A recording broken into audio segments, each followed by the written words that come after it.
Mais ce qui te tellement au désir, et ça peut mauvais. Alléluia. Désir, détermination na yango. Ndeko ko comme mauvais. Tu peux comme ça la malade. Mais mon désir, et ça mauvais. Alléluia. Puisque quand on a Galate, la Bible expliquait bien. Désir. Yanzoto et ça contraint na désir ya molimo. Et ça dépend de où il a dit la cima. Mais mon désir et ça m'a bêté. Mais si vous désirez qu'on soit ni au lingi. Désir ne fait du colo ya ni. C'est ça, est-ce qu'il y a un problème bandit? Alléluia. Et ça moi ils ont comparé na cima ils ont là. Et ça envie, souhait, besoin.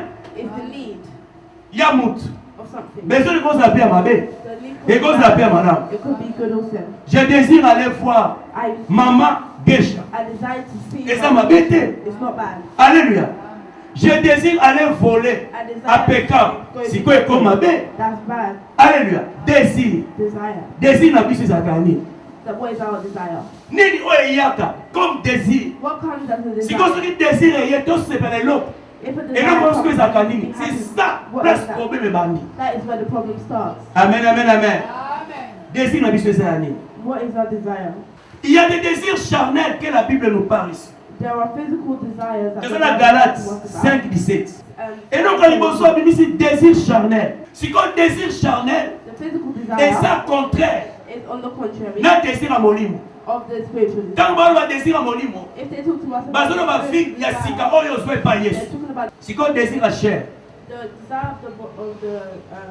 et ça quand on va désir spirituel. Bible le Bible, quand la chair a des désirs contraires à ceux de l'esprit. On me dit qu'un problème bandit contraire. Contraire les amis, et ça adjectif. Où ils sont marqués, bah attitude ils sont contraire. N'a bon sens. Et ce qu'on marque opposition. Et ce qu'on contredire. Donc, désir en autres.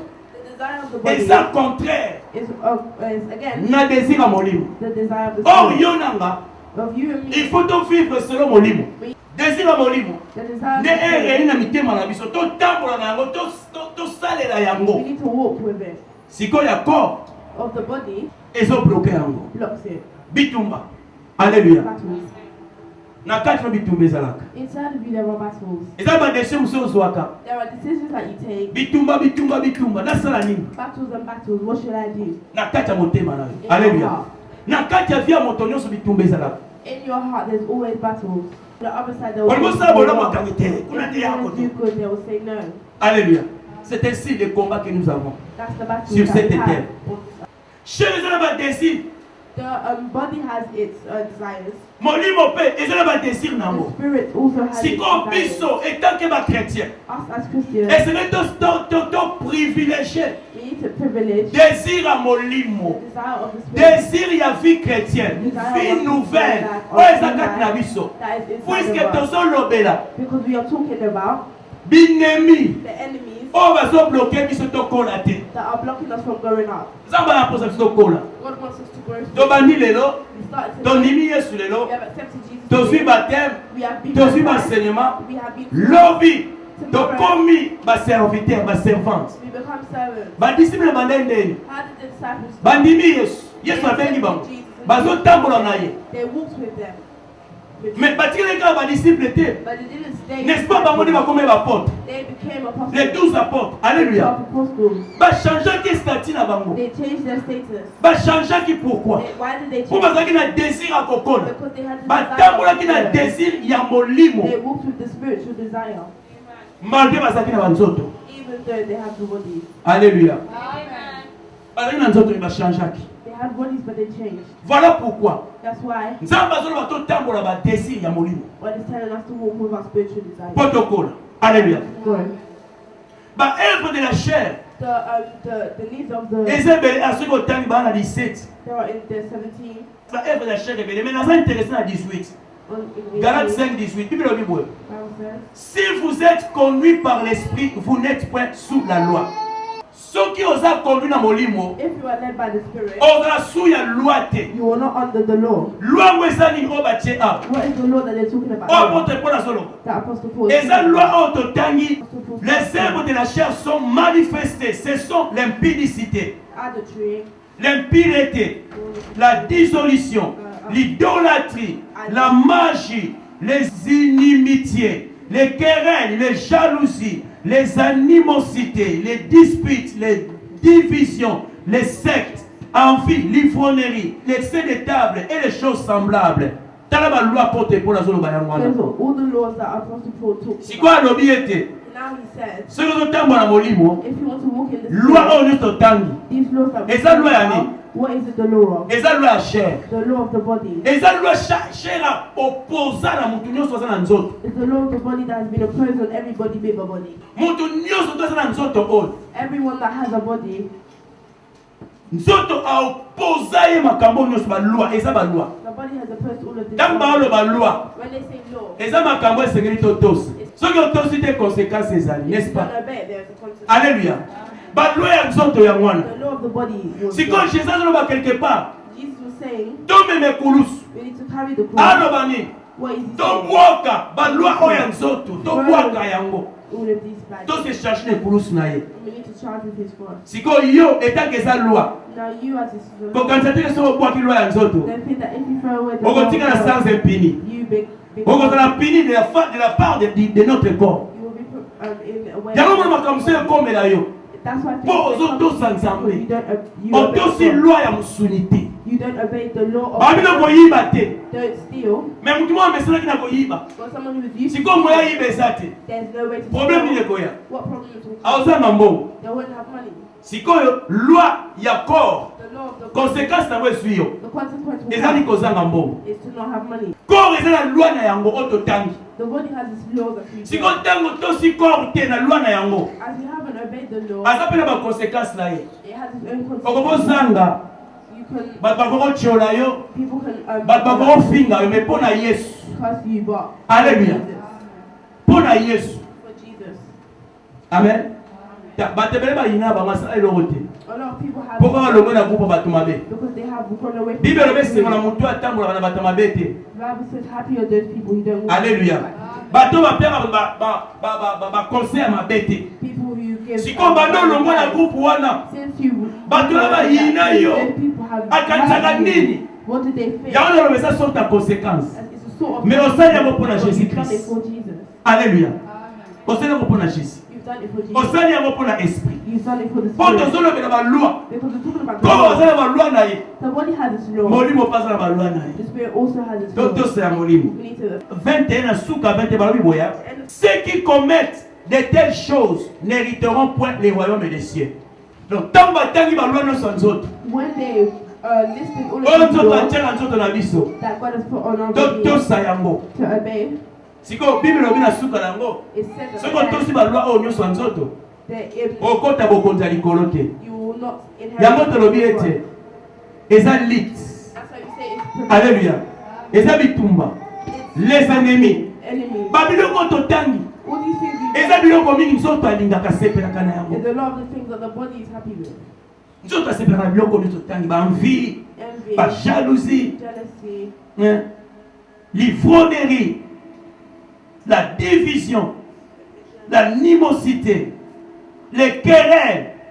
Apôtre Paul a dit batangi on a pluriel. he Amen. Eza ba pluriel. it was in plural. Donc biloko nyonso na suka na yango All these things at the end est bloqué au royaume des cieux. blocks the kingdom. Yango tolobi ete binemi That's why we say enemies ya vino chrétien. of your Christian life. Binemi Enemies o baokali okota lola te. that will not want need you to go into heaven. Eza nango simplement ka nécessaire teke ezala mobali na yo to mpe ndeko na yo. Unnecessary for it to be. Mais nazoyebisa yo ete nzoto eza plus fort Your body is more stronger. ke moto mosusu azoya kobundisa yo. It's stronger than someone who's coming against Alléluia. Po ennemi because your enemy, corps aza espion. the body is Aza no ntango spy. nyonso to. It's with you all the time. Soki ozokomete biloko oyo moko na bokonzi ya likolo eza te.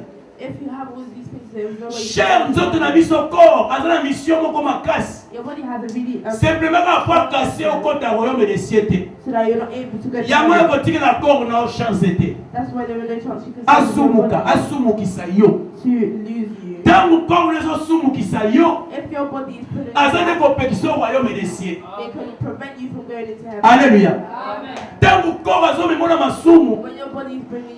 Objectif n'est pas mon corps. Okutana Jésus te. Kanisa bano bana ko sambela. Bamsu parmi nous awa. Bana ko sambela ba 8 ans, ba 6 ans. Nazo bana ko sambela ta ko responsabilité. Mais à une église. C'est grâce à bandia ko bana botama. Ayaka l'église. Mais au moins attend azokola. Quand on est dans le luka, et ça a été freiné. À côté de la royaume des cieux. Mon salaire à corps yangwana. Si vous c'est grâce pour ça ma casse. Il y a que l'homme dans le corps naïe. Alléluia. Moula nous sommes dans la vie chrétienne. Corps azo luka bloqué yango. Likambo bokote likolo. Et ça likambo un clin d'œil. Alléluia likambo botan obeta misubo. Yesu alobita mo ya olobate. Le qu'on a moïbi. Est-ce que nous sommes là moïbi dans le royaume que non? Non, na butu na zoya. Alléluia. Papa Daniel. Si on a moïbi pas dans le royaume que non, Papa Daniel. Les gens ont une heure pour y aller. On sait on va garder. N'engo makamba bikolo ezali. Avec le qu'on a moïbi. Il y a besoin de corps de travailler dit. Your body will struggle. Tout peut monter bloquer biso. To block us. Bible a dit l'histoire. Vaut mieux la fin des choses que son commencement. Au banda qui vient. You started well. Dans la vie chrétienne. In your Christian life. Makamso bano ki mango. Things you were running away. Mais si on continue, on continue. But as you continue. Makamso c'est un malem. Things are coming slowly. Au comment le local ça va habitude. It will look like it's a habit. Amen.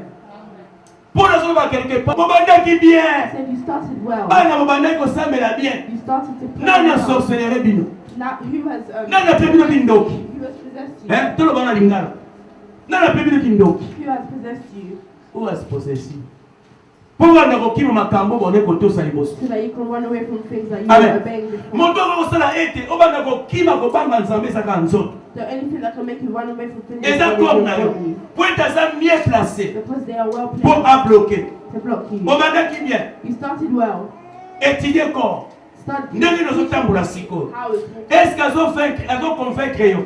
Is he winning? Na ko sala mabe. Is doing wrong. Dans ton banda qui vient to continuer bien. When we started well. To sou qui s'appelle bien. Also end well. Bamsuna kat na biso. Others in us, within us. Bamsuna kat na biso. Others within us. Baza batoyo. There are people. Avant liwa eya. Before death comes. Akozalata ke mo sens. There will be lack. Mais ça peut la batoyo. But there are people. Oh no kufa. La souhaité de voir kufa pe bosani. Bon nzambe okufi sansa. Mais obanda ki bien. Mais biso merci pour ton amour mon nzambe. Le quoi to banda ki bien. To resuka pe bien. Alléluia. Na ebe tenima zo ko presser biso corps na biso autre. I know that our bodies are pressing. Mais yo na makasa kolonga ye. But you have the strength to win. Vie na yo chrétien. Your Christian life entretenu. Needs to be taught.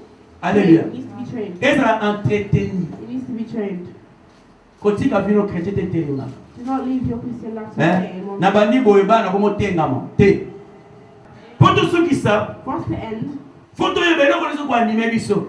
We need to know what to esprit de nimakayo. Is preventing us. C'est très important. It's very important. Oyeba. So qui kambo ça. Problème est ça. Ni les autres animer au corps de l'esprit. If there is a problem with what voilà, mon chrétien faut y bayango. A Christian needs to know these things. Pour la ceux qui ça. To end. Nous devons apprendre à dire non. Au désir charnel. We need to learn how to say no to our physical desire. 1 Pierre 2:11. 1 Peter 2. Yeba koloba non. 11. Quand les péchés viennent dans ta vie. When sins come into your life. N'ouvrez pas la porte. We need to open the door. Afin que les péchés entrent dans ton esprit. So that the sins come n'ouvrez pas les portes spirituelles. We can't open the door. Deuxième chose. The second thing. Nous devons toujours nous rappeler que nous sommes morts au péché. Un chrétien a koufa na masumu, asaka suma sumute. Et si a koufa, vinaye abaka mon épouse. A comment la fiesi, quand moi ça la masumu ezate. Moyen zoto na ye elonga ye ezate. Pour esi a koufa. Alléluia. Pour la souka, nous devons marcher selon l'esprit. La façon on a tout le temps selon l'esprit. Tu dois accomplir tes volontés en autres. Oppression en autres, vous avez dit sans effet.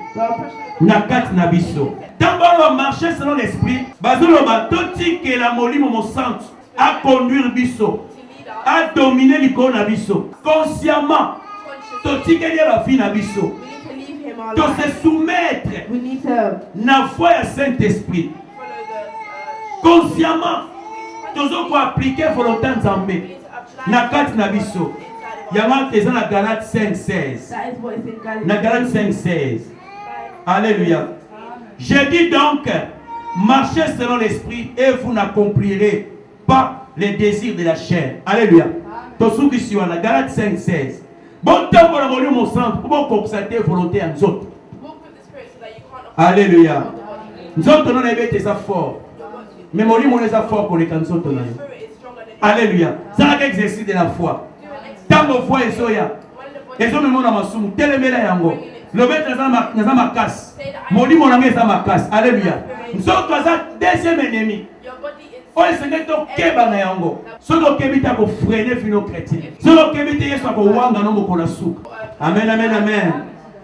To souki si awa.